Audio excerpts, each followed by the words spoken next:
When we look at Web3, what almost everybody gets wrong is Web 2.0.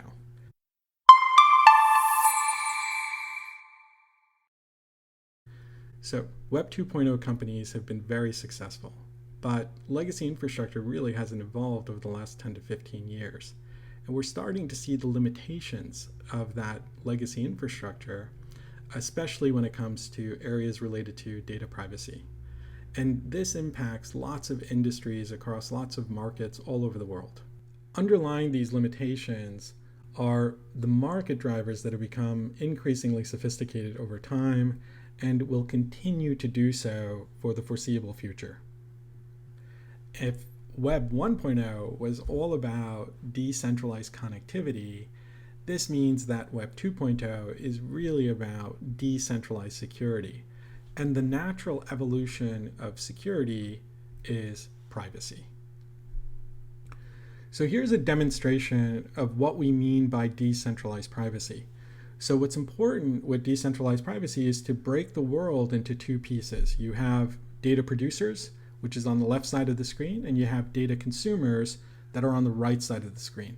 And so the idea here is that if you are a data producer, and in this example, let's imagine that the data producer is the human resources department, and they're collecting all kinds of sensitive information about candidates, personal details that need to be protected as that information circulates within an enterprise. And so here, human resources has an obligation to protect that sensitive data. And now if there's another department within the company that needs access to that candidate information, let's imagine it's the hiring department. The idea here is that the hiring department needs to have access to this information, and then human resources can regulate how much information they want to share with this particular department. And the idea here that we want to focus on is that now if I log in as a user from a different department within the same enterprise, human resources should be able to regulate a difference in the amount of data that they want to share with Department 2 versus Department 1. And what that does is it gives human resources the ability to maintain a single copy of this sensitive information and be able to use decentralized privacy to regulate how that data is exchanged between these different departments and not have to create multiple copies and have to manage multiple instances of this sensitive information. If we look at another example of decentralized privacy, let's imagine that instead of human resources data, what we have instead is IoT data.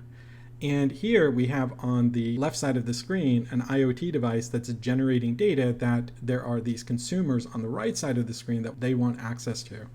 And what you're able to do is take the sensitive IoT data that's being produced, and you can regulate on a department by department basis what is the relative information that they're going to get from this device based on what they need to solve as a business unit.